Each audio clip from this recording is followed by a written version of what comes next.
may want to go to a place where there's less judgment and where you feel like you can share your feelings without shame. And that's why talking to a support person, a support group, a mental professional, a spiritual advisor can be very helpful. I want you to look out for signs that you are overwhelmed in how you express your emotions. Have you become very irritable? Are you showing anger inappropriately? Because we all can get angry, but are you snapping at everyone or getting easily overwhelmed? Are you struggling with sleeping? Is it hard for you to get restful sleep? Is your appetite increasing or decreasing in an abnormal way? Are you isolating? Are you withdrawing from others?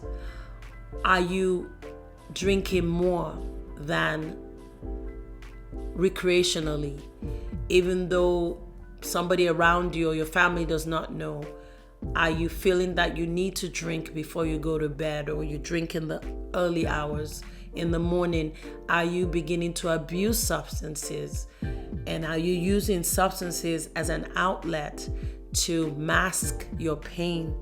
I want you to look out for some of these signs, and please be careful. Get help.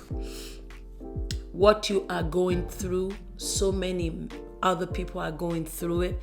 And I find that when we start talking to people, sharing with others who are going through, it just feels a little bit more manageable. We're shining the light today on the path of hope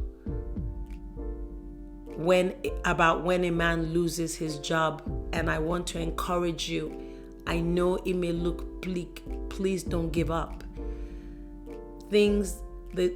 The challenges you're facing are overwhelming for you.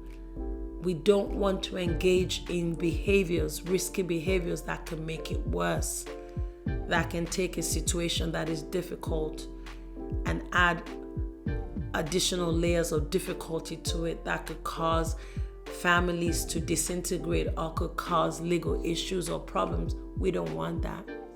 We really don't want that. We don't want the problem of addiction. Your mental health really does matter, and I want you to honor your struggles with compassion and with connection with others, not by being quiet about it. You have nothing to be ashamed of. You're a hardworking man. You have done your part. Things have just not turned out the way you thought it will. You have nothing to be ashamed of. Please seek help. There's help there for you. Now I want to talk about some ways to cope with the whole process. Job hunting is difficult as you feel the sense of grief and sadness. It can even be anxiety provoking if people are not hiring that much, or you've applied for several jobs and you haven't heard back. It is exhausting mentally. You may even approach the process of job hunting with dread, wondering how many more applications you will put in before you even get a phone call. Some of you have been gainfully employed and happy in your careers for so long, but when a man loses his job and is suffering from self-doubt, he may even be questioning his strengths or his ability to do the work, even though he's competent to do it. And that can be very exhausting. I want to encourage you to stay connected with employment circles or people along the line of work that you do emotionally, to just reassure yourself that you're still that same person. Even though you're not working right now, you still have that skill set, you still work very hard. That can help to keep your sense of self a little bit more strengthened, and that can help you to cope with that feeling of dread and overwhelmness about applying for jobs. I want you to really think about maintaining a daily routine. Even though you're not going to a place whether you're going there physically or logging in remotely. Having a daily routine can be incredibly helpful. Have a set of things that you want to do in that day. It could be changing the oil and having an oil change in the car. It could be mowing the lawn. It could be going to the gym. It could be doing laundry. Something that is a to-do thing that will demand your attention can help to keep you preoccupied during the day and be a distraction in a positive way. I want to encourage you that you should set goals that are not too overwhelming, because you want to create time to job hunt. You want to try to job hunt more consistently. It may be too much if you're feeling overwhelmed to job hunt 3 hours a day. You may want to job hunt 1 hour a day, or set a set of goals. I'm going to contact several recruiters this week. I'm going to redo my resume in the next few days.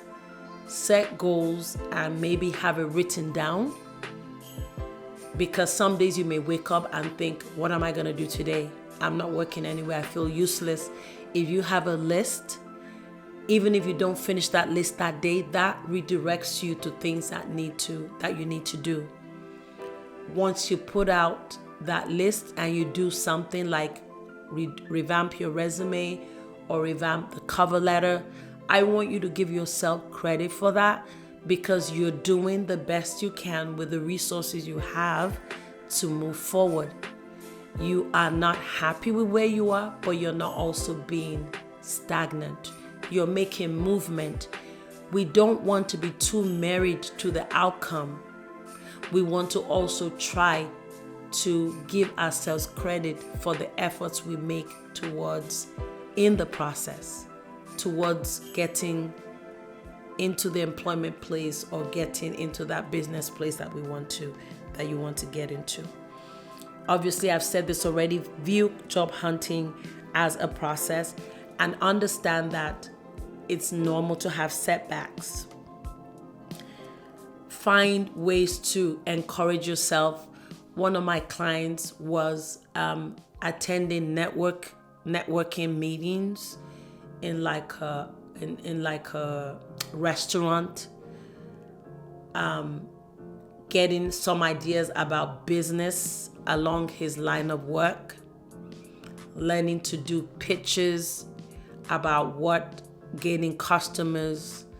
He was reading books about leadership. He was working on how to communicate better. He was reminiscing on things he did well in his last job and things he wants to improve. I just want you to look at this, even though it's difficult and money might not be coming in the way you need it to be, to see it as a time when you're also developing yourself and finding out more things that you could be connected with that you did not because you had a full-time job. And when you had a full-time job, you put in your hours, and in the evening, you did what you needed to do with your family and went to bed. Now you have the opportunity. There may be something out there that you have not considered before that now you can begin to consider. So I really want you to see this as a way to learn, understand, gain information, grow in some areas, celebrate the effort, keep notes. If you spoke to somebody, track who you spoke to. Do whatever possible to look at your notes or whatever schedule you have and say, wow, even though I'm not working yet, I'm actually working because I'm trying to figure out how to make the best of this difficult time. Hi, thank you so much for checking out this clip. Please share, like, and subscribe to this channel so that you can view other episodes. Check us out on AskDrRolla.com, where you'll find additional information about mental health and wellness. See you soon. Bye.